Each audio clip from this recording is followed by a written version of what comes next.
Hello, nerdy, lovely stitchers. This is Mev back from Paris, France, after 2 weeks. Um, um, I want to say thank you, first of all. I mean, really, really, really thank you. The reception I got after my first two videos was just amazing. A lot of lovely comments, a lot of ideas, a lot of people to go and visit. I've been flabbergasted. This is one of my favorite English words. By the welcome. I had seen comments on other videos, and I knew that you guys were really kind and thoughtful and embracing all the difference out there. But when it's addressed to you, I guess it gets even more important and real. So thank you very, very, very much. Merci beaucoup. By the way, I want to say a special thanks to Kay's at Kay's Cross Stitch, I believe. I was part of her Flubies in her last videos. So Kay, if you're watching this one, merci beaucoup, du fond du cœur. I'll let you look out for the translation of that if you don't understand. Flubie is one of those words. You English speakers have a language that is so, how can I say this? It's just like, it's so transformable. It's amazing how you can just invent and reinvent words every 2 seconds. And this is part of why I love this language so much. It just amazes me, and it's been that way like forever, that you can incorporate and absorb and digest any kind of word and invent them so frequently, which is not the case in French, where it's much stiffer and straighter. And I'm getting way sidetracked. Back to stitching, I'm sorry. So thank you again. I have to keep them going because it's just a blast to be able to share with you all what I've been up to. As I said, I filmed my second video exactly 2 weeks from today. Today is Sunday, April 8th. It's a lovely, lovely spring day here. The sun's shining. Yesterday, I was able for the first time of the season to actually spend the afternoon with my with all my windows wide open. The birds are going crazy. Nature is literally exploding. And I am in the city, and I'm in an area that is very highly densely populated, but still there are trees downstairs and zillions of birds going crazy, and it's a blessing, another one. So here goes. The way I want to do this today, I want to talk about the main work that I have in progress that I showed 2 weeks ago. I want to show you another one I've been working on for the past few weeks, and then maybe talk a little bit about my plans, and also show you what I did with my mom last weekend. I spent Easter with her. It's textile related, and I thought, you know, you'd have fun. By the way, my aunt literally stole the show from my last video with my little finished African lady. It was so fun to see all your lovely comments on her creativity and the way she finished that thing. And I must say, I mean, I'm good for stitching. She's just a genius for everything else. So I'm really happy. So today I thought I wanted to show another one of my family members who is an awesome artist, and that's my mom, and I'll show you what we did together last weekend. Anyway, first off, Coats of Arms by Stickadine van der Wegenborg. I showed this to you in my last video. So this is the pattern, a big, huge pattern. It's 600 by 200 stitches roughly. And I had talked about the thread combination that I was using Karen Water Lilies and a solid pearl cotton number 12 from DMC. So this is the pattern. I'm currently working on the center band here, and let me show you what it looks like. I'm happy. I'm happy. So there you have it. So last time you saw it, I had done this thing here, and I've noticed, and I think it's Palette PC who left an awesome comment this morning on my video. This is most probably a phoenix. You're right, Bev. And so this is a little like, it's not stitched, right? It's and it's just the greenery, the stitches that just put this in evidence. So this I had done already, and I had worked a fair bit on the unicorn, and now it's completely finished, as you can see, and I got to the borders. So this is the border on one side. I've got the other half obviously to do right here. So I made a tiny start yesterday night on the opposite unicorn. So it's going to be mirrored, right? So these motifs are going to be mirrored on the other side. A few comments on this. First off, this is where I use, you see those little things here, squares or these motifs are stitched with the pearl cotton. And it's very interesting because so everything else is water lilies, one strand of silk, and it's obviously very smooth. It's stitched 1/1. This is a 25 count linen. It's kind of a cream color. I don't know if you can see this, but I find the holes pretty large when I stitch, which when you do 1/1 is a little bit tricky because I'm always freaked out that my thread is going to slide because it's just 1/1. So I'm being very careful. I have a very, very loose tension in this one, just so that I don't actually have my thread sliding under the fabric. And so the silk is lovely to stitch with. It's smooth, it's soft, it's just great. And so by contrast, the pearl cotton number 12 is, just to give you an idea, it's between 1 and 2 strands of regular moulinet DMC floss. And so it's a little bit thicker than one strand. And so it kind of, it puts a little bit of, I don't know, of bulkiness. It's not, and I'm not saying this in a bad way. It just gives it relief, if you will. And so it's like kind of sticking out a little. And of course the feel is not the same at all. But I like the way it just, you can't see it on camera, but I like the way it shows. It's pretty nice. And you don't work it at all the same way you work silk. So it's going to be interesting because my plan is to do the borders in this solid green. So I'll see how it stitches. Obviously it's thicker, so I have to be careful because I'm stitching 1/1. So I don't want to, I hope I'm not going to warp the fabric too much with my stitches. The silk being so highly variegated, obviously I'm doing one full cross at a time. And I think because I'm a little bit scared of warping, I might do the same with the solid pearl cotton. And so these are a few of my musings on this piece. I've worked quite a bit on it. And the other thing I wanted to tell you is when I get to the very light part of the silk, especially at night, it's tricky for me to see the actual floss against the fabric. So I got to be careful. Sometimes I can't even see that I actually stitched a cross. So, you know, it's not easy, but it's a joy because it's silk, first of all, and because the way, you know, the motifs just come to life little by little. And the variegation, by the way, I have to thank you again for all the people that have, you know, sent their advice. Ingeborg in Holland, Palette PC this morning, who sent me a link to a video which was awesome, and many other people. The way I do this, so I've tried to convince my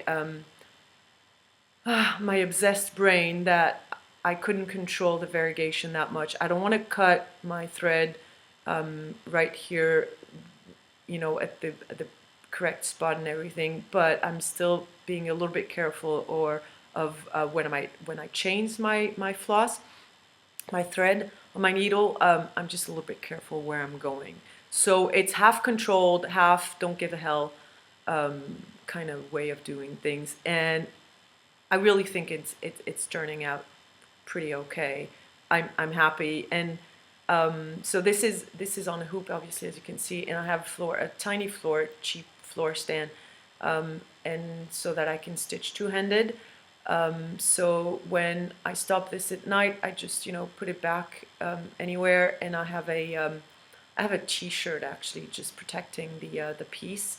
And every morning when I wake up before I go to work, I just take out the fabric and take a look at the piece, and it just brings a smile to my face, which is a very good sign. So this is it, Coats of Arms by Sticketing van der Vierenborg.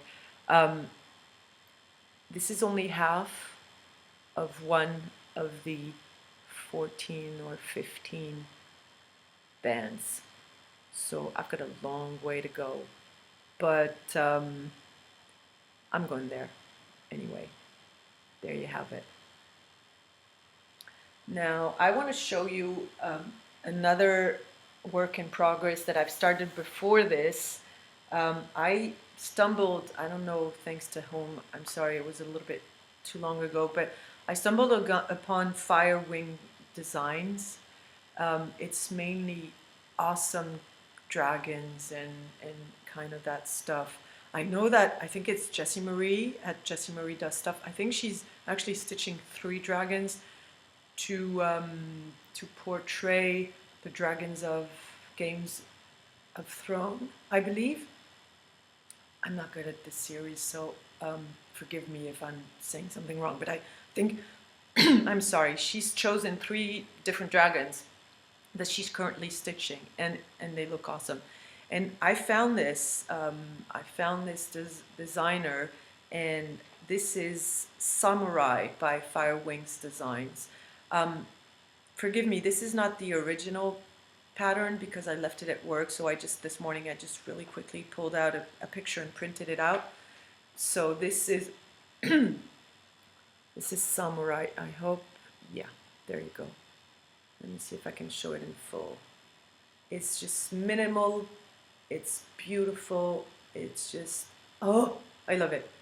And it was stitched on a mottled light green fabric, can't remember what it is, with a slightly variegated, beautiful green thread. So this is Samurai by Fire Wings Design. Now this one, I thought I want to stitch it like a dragon should be, which doesn't mean anything, but I figured I want some fire in the colors. And I also wanted to try and stitch on very dark fabric. So I changed everything. I got some charcoal 20 count Ada from Zweigart. And so it's not black, it's a very, very dark gray. And 20 count Ada is really good because obviously you stitch, I'm stitching 1/1, yeah, with silks. And so this is where it is. This is where it's at, rather. Can you see this in full? Yeah, I should have put something behind it. Bear with me just a sec. There, much better. So there you have it. So as you can see, I stitched the whole tail part, and then I've started the wings, the lower wings actually, the other way, this way here, and then this is the main wing that has just been started. It's rather quick to stitch, but it's my secondary piece because I'm focusing on the coats of arms. So this one I stitch in hand because it's Ada, so it's really, really easy. And I, thanks to Stitching Mommy Sarah, I know how to hold my fabric now. I just roll it up and then just keep it in my hand to stitch. So this is how I do it. Fairly easy, even though the fabric is dark, because it's Ada. I can do it at night. no worries at all. Once I get into the groove, it's just, you know, a piece of cake. And for the colors now, I must say a slight disappointment. So let me go to this. So 20 count Ada charcoal color by Zweigart. The floss I'm using are 3 different flosses, as you can see, colorways. So this one is one here for the tail, and then this one is beautiful, another one, and then a third one here. So let me talk about those 2 first. These are silks, Auvert Soie silks, hand dyed by Atalie. I mentioned her in my second video, I believe. These were 2 tiny little samples of threads that she very kindly sent me when I did my first order with her. I'm going to show you some actual skeins that I got that are beautiful. But these were just complimentary little gifts, and so I don't have enough to do the whole piece. But both of those came together, and I thought, well, that's going to be just great for the dragon. Now, side by side in the skeins or in the samples, it looked fine. But now I think that, can I put this a little bit closer? Yeah. You see, it's this compared to these bright, awesome, fiery colors, this appears washed out, and this orange is a little bit pink. So I'm not very happy with that. A little bit disappointed just having both side by side. This one really shows faded or washed out. I'm going to go on, however, because I want to see how it, you know, how it goes when it's fully finished. But I must say, you know, and I'm not doing this over again. So I'm not frogging and redoing the tail. This is a no-no. Now, because those flosses were like small length, I had to decide what to do with the upper part because I knew I would never have enough silk to stitch them in. And so the last time I went to a needle workshop, what I did is I picked up a beautiful crescent color cotton, which is fallen leaves, and this is what this is stitched in. And I think it's perfect with the highly variegated silk right here, but again, this one is, you know, is not looking very nice next to the whole thing. So I'm going to show you what my idea is for the rest of the pattern. So as you can see, so I did the tail with this yellowy orangey thing. I did those 2 here, small wings. Sorry, everything's reversed, it's driving me crazy. So those 2 wings were stitched in that variegated silk in reds and oranges and yellows. What I'll do is most probably stitch the head and the neck with the variegated silk, and then here those spikes I may, just because I want to put some of this color back somewhere, I may stitch it in the lighter yellows and oranges, and then this the whole big wings are going to be stitched in the crescent colors. I'm sorry, it's not very clear. Hopefully in my next video you'll see more of it.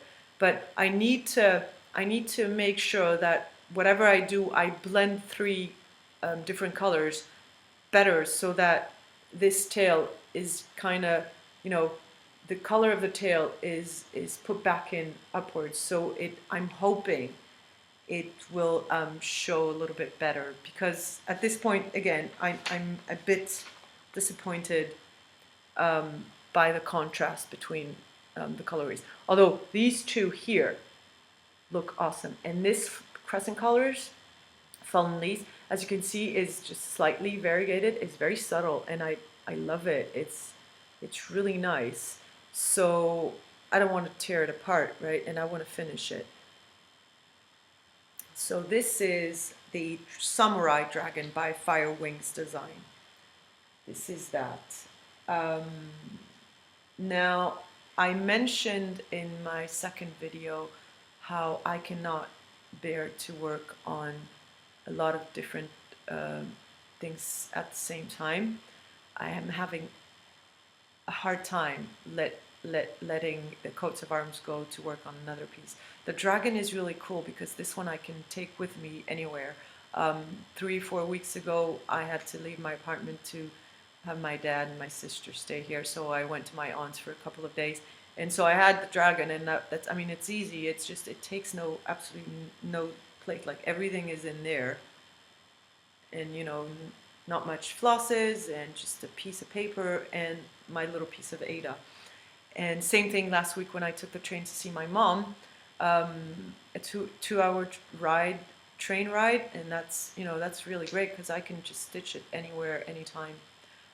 So it's kind of a travel piece.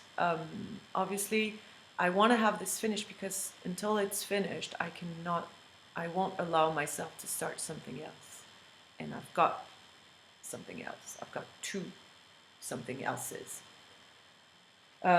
This one is a big project, and I know you all know of it because I think it was released in 2017 at market. This is Ink Circles, the very famous, very beautiful, very big dragons of Sumatra. I discovered this morning that palette PC, Bev, is stitching it, and she seems to have an awesome colorway. She chose, I think I saw some blues and some very dark colors.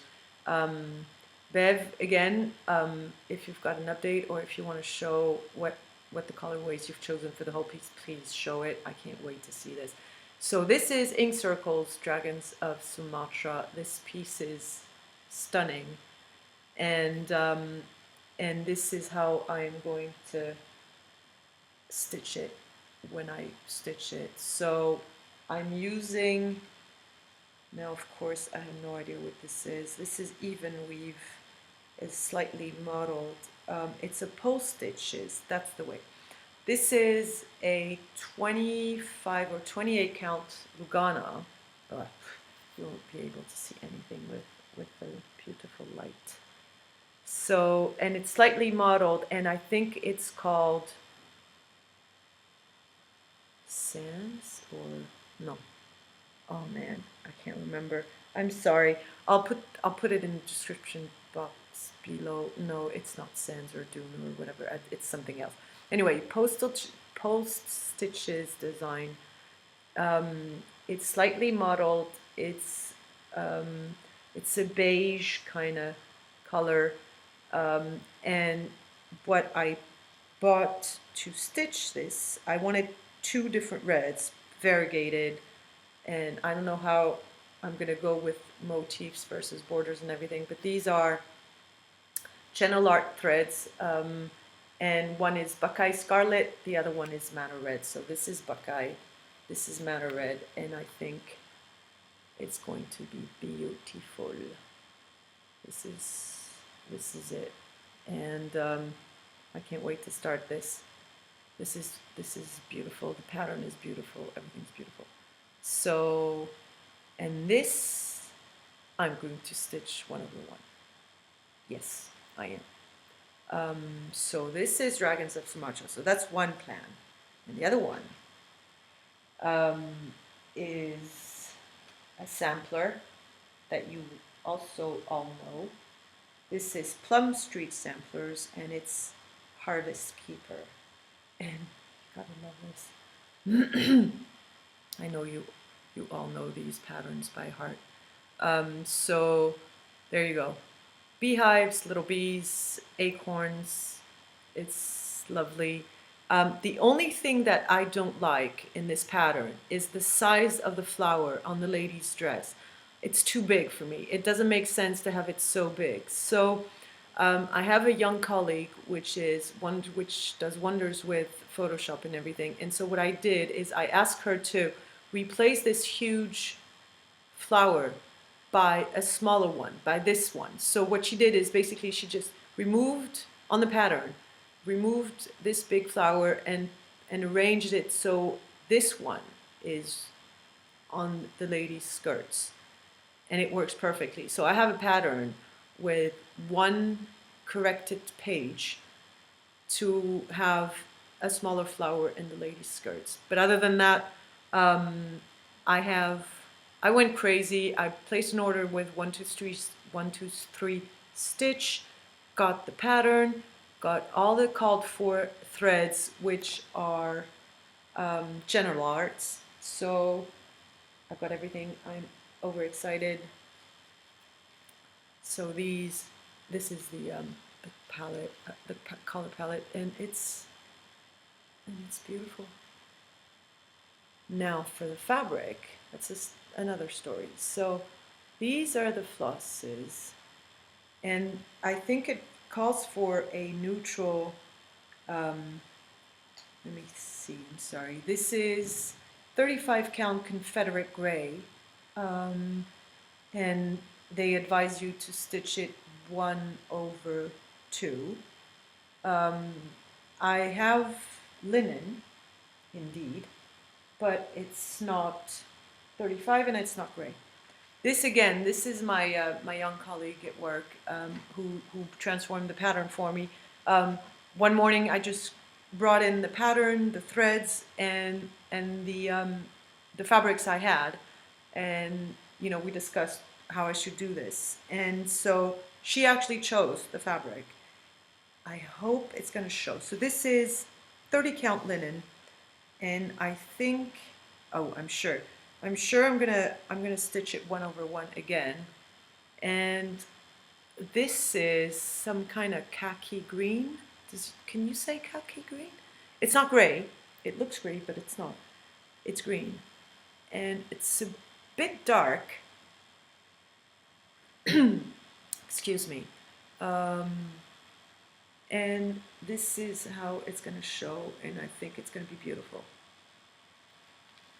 Yeah, the color of the fabric is really not true to life. Sorry, messy. There you go.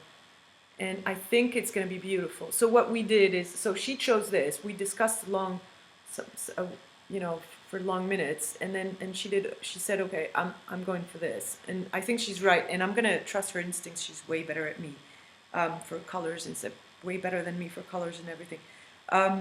So then I had to figure out whether I would be stitching it over 2/1. Now again, this is something between 28 or 30 counts linen. So what I did is, once we had chosen the fabric, I went home and I stitched 2 tiny little acorns, just to see, you know, how it would look like. One of them I stitched over 1, the other one I stitched over 2. There's absolutely no contest. It's going to be stitched up 1/1. It's tiny, it's cute, it's lovely. And so the next morning I brought the 2 little stitched acorns to my colleague. Her name is Laura, and she obviously fell for the 1/1. But you know, she fell for the acorns, like, that's all. She fell in love. So I had to actually cut that tiny little piece of linen and give her the 2 stitched acorns. And I thought to myself, okay, she's in love with the pattern, obviously, so this is going to be stitched for her. She doesn't know I'm doing Flosstube, and I'm not going to tell her, so that, you know, it's going to be a full surprise. So this is what I would call a smaller piece, and so as soon as the dragon is, the samurai dragon is finished, I'm going to start this. And so this is why I want to finish the dragon so badly, because those samplers just call to me so badly. And here I want to open a small, you know, a small parenthesis, if you will. I've been watching a lot of Flosstube over the last week or so. I'm falling so hard for samplers. Some of them are just, I don't know what it is, whether it's because it's vintage looking or the colorways that are a little bit more subdued call to me, or it's those tiny little motifs where you think, you know, you can do one at a time and you have tiny goals, and it's also something, an object you can actually recognize. You know, the coats of arms, you're happy when you stitch a unicorn or whatever else, but it's not as easy to recognize. Whereas here, for example, in Harvest Keeper, you stitch a beehive, and then you stitch the lady, and then you stitch the tree, and etc., etc. It's probably progress. It's probably a little bit more exciting to see. I don't know how to say this. And so, anyway, I'm just falling in love with sampler designs. And so yesterday I went on a shopping spree on 1-2-3 Stitch because of some of you Flosstubers, and here I wanna thank and mention a few ladies that do samplers, that stitch samplers and do lovely finishes. I wanna just say hi and thank you to some of the Southern ladies that I just love to listen to. The first one of which is Lori at Mischievous Stitcher. Lori, your work is amazing, and you are such a lovely person, and I love to hear you talk.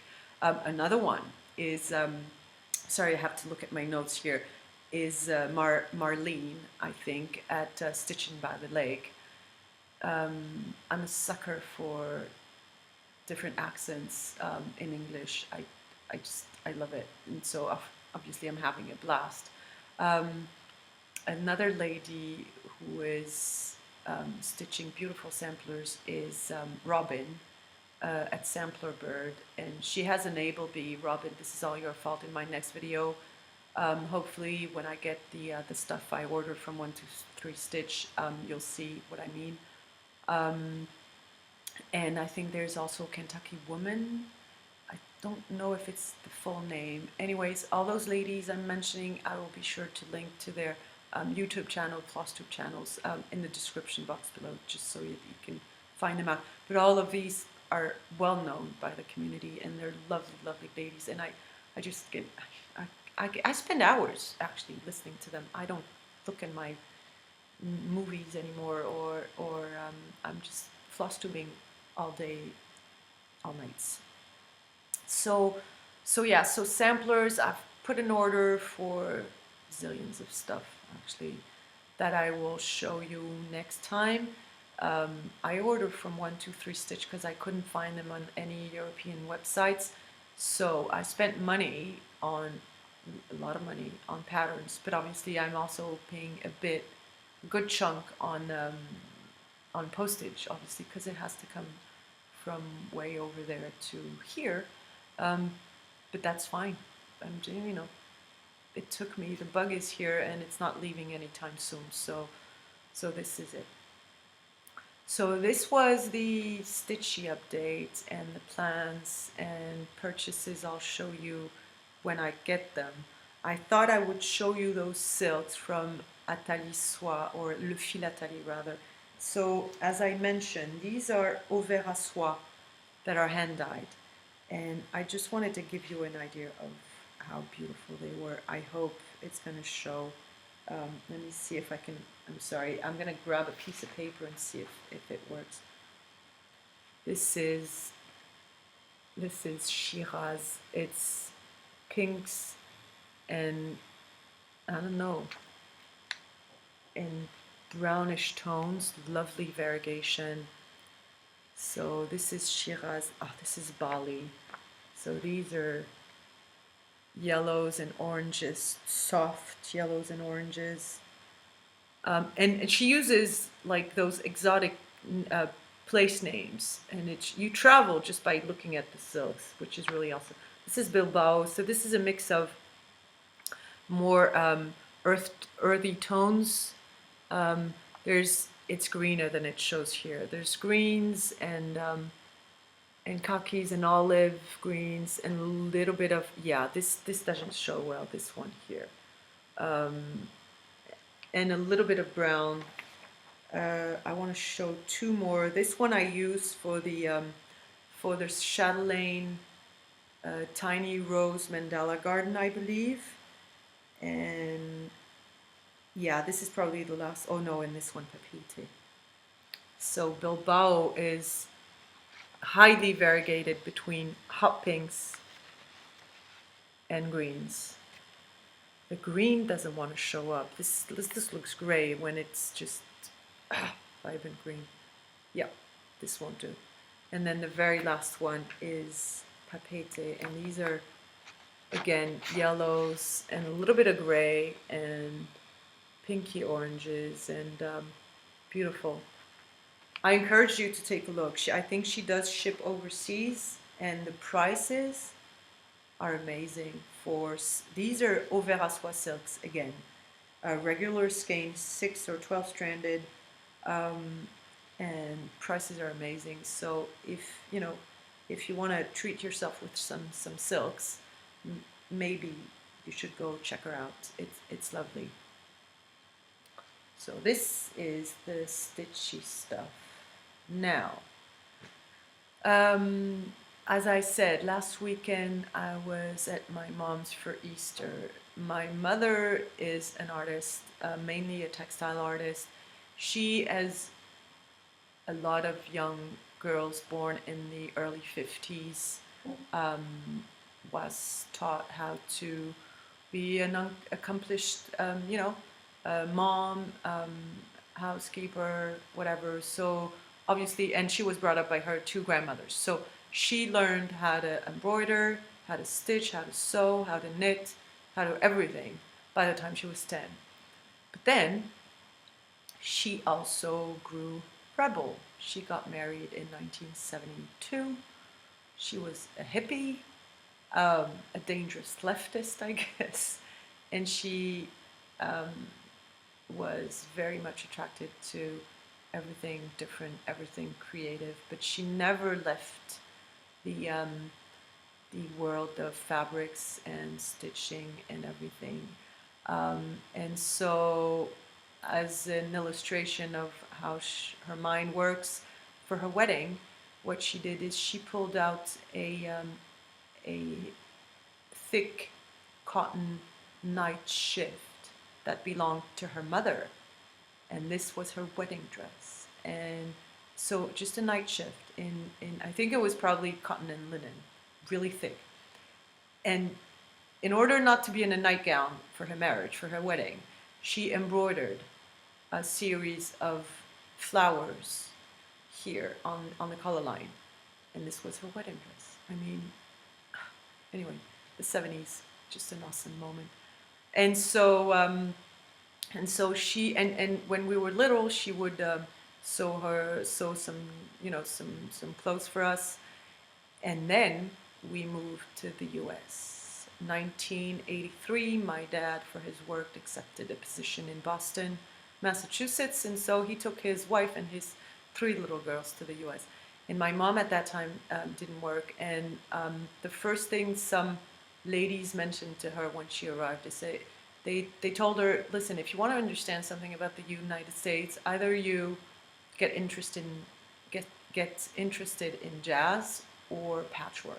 And obviously patchwork just, appealed to her so very much. So she started quilting in patchwork at that time, so early 80s. She's never stopped then, but she does loads of other stuff. She's now retired. She's a French geography and history teacher. She's retired, and so she can just, have a blast at anything that takes her fancy. And when I got to her place last week, she had done some tries of painted fabric. And when I say painted, it was a special method of painting. I'm going to try to explain this. Forgive me if it's unclear. I'm going to miss some vocabulary in English for this. I'll give it a try. If you want to stop there, you're welcome to do so. I just thought it would be funny, and I have some of the stuff we did to show you. So in order to paint her fabric, what she did is she actually made a pan of Jello, just like unflavored Jello. in a pan that goes in the oven. So she did an A4 plate, I don't know, like half an inch thick of um, of Jello, and on that Jello that she would keep in the fridge, and she kept it for 2 weeks, I think. And on that Jello, when she was ready to create, what she would do is put some splotches of acrylic paint, like cheap acrylic paint that children use. And then, so she would put, you know, spots of colors here and there of paint, and then she would actually spread the paint on her Jello. And when she was happy with how it looked, she would just apply her fabric on that, just press it hard, just to transfer the color from the Jello to the fabric. And then if she wanted to do a second layer with other colors, what she would do is just wipe out the Jello clean and then do it again with other colors.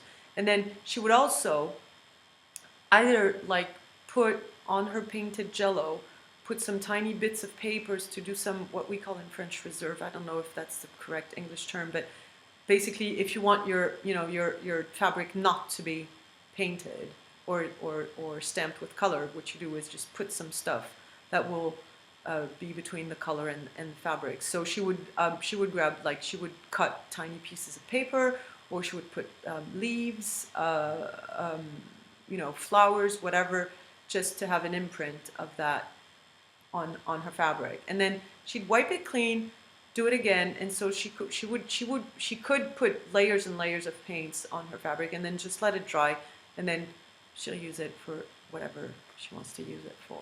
And she also did exactly the same technique with paper rather than fabric, and it works just fine. And then you've got some like awesome backgrounds on which you can, you know, paint, draw, whatever, use it for collage, or and it was so stunning when I got to her place. I saw those fabrics and papers, and I thought, you know, I want to try this, and I want to try this on fabric that maybe afterwards I can actually embroider. That would be so cool. And so so here it is. I'm going to show you. So this is just a picture that I printed out, because it illustrates perfectly how my mom thinks and does things. So this is an example of, so this is again a picture that I printed. So this is an example of one piece of fabric that was painted, so to speak, with the Jello method. When she saw that, there was a second one in the same colors. When she saw that, she said, this makes me think of poppies or poppy flowers. And she said, okay, I'm gonna stitch some poppies on this thing. And so of course, what she did is then she drew like this. She just drew some poppies and said, this is what I want to embroider on my fabric. And she can draw, of course, and she can stitch, and she can sew, she can do everything. And then she took that other piece of fabric that made her think of a field of poppies, and she stitched it. And these, you have a tiny bouquet of poppies stitched in black over that painted fabric that we did together. I mean, how cool is that? It's just awesome. So that's my mom for you guys. And I have here a few fabrics that I took home with me that I painted with her Jello method. So this is one here. This is a beautiful piece of cotton. I hope, there you go. So this is a whole piece. So what I did here, as I just explained, so I put some blues and a little bit of yellows. I spread it out, and then I put some tiny pieces of paper. The circles that you see that are white are little circle papers that I put on the paint before applying my fabric. Here, what I did is I used a bottle cap maybe to actually take the paint out of the Jello before applying the fabric, and then I put more yellow on the Jello. So I wiped the Jello clean, I put a little bit of yellow, and I just reapplied slightly the fabric on the Jello so that you have a yellow on. I mean, how cool is that? This can be embroidered. So this is not even weave or linen that I can actually cross stitch, but this is definitely a piece of cotton that I could embroider with some motif if I find some. I think I'm gonna go on the DMC website and see what I can find, like freebies with needlework that I like. So this is one. This is another one in the same kind of style, and I think this is a sky and a dark whatever with some, I don't know, UFOs or whatever that had been roaming around. This one's pretty cool too. Again, blues. Hey darling Bluebell. And then this one is a future forest. So see, we got some tiny little brand new ivy leaves in the garden. Put them on the jello before applying the fabric. And she also, let me see if I can show you. She also applied some texture here to, so that the paint wouldn't be even everywhere. And so obviously these are trees, right? And this is a forest. And so what I'm going to try and do is embroider some branches and maybe some trunks, and then I can do anything. I can like find tiny little birds to stitch on the background and do I don't know, like a forest in here. I mean, this is endless possibilities. So not cross stitch per se, obviously, but some very cool, very interesting experiments with my darling mom. I'm so blessed to have such imaginative, creative people around me, because I'm obviously not. And so I know that, spending time with them is just an awesome way to get new ideas, do some crazy stuff, and so yeah, so it's good. Life is good. I'm just checking up my notes. This is already long, way too long, so yeah, I'm gonna have to ask you one question though, one last one. I told you I love the English language. I actually have a master's degree in English linguistics, believe it or not, which is why I don't like my English, because it's far from perfect, and I studied the language enough to know that I'm far away from speaking it perfectly well. But anyway, this is neither here nor there. And so every time I catch a new word or an expression that I don't know of, I'm intrigued. Now, there's one for you people. Can someone tell me, please, where the expression to frog or frogging when talking about ripping out your stitches come from? This is awesome. I mean, I love the expression. I love the word. I just have no clue where it comes from. If anyone has any idea or knows how to frog came to mean tearing out stitches, please let me know. I'm just very curious. So this is it for today. It's already 48 minutes long, which is long enough. Again, I'm going to try and put all of the YouTube channels I mentioned in the description box below. Maybe I'll put the hand-dyed silks link again here if you are interested. And finally, I want to say again, thank you very much. I'm having a blast at this. It just, I don't know, hypes up my stitching, and you nerdy stitchers are beautiful people, and I really appreciate everything I'm learning, everything I'm listening to, and I think it was Sarah, a stitching mommy, who said this in one of her older videos.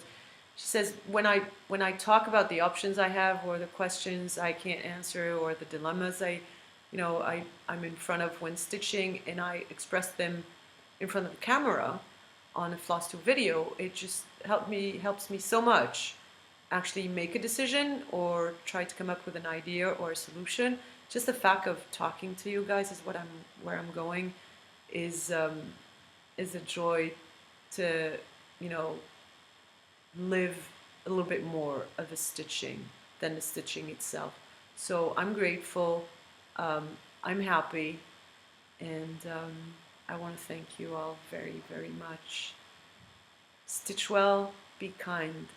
Au revoir.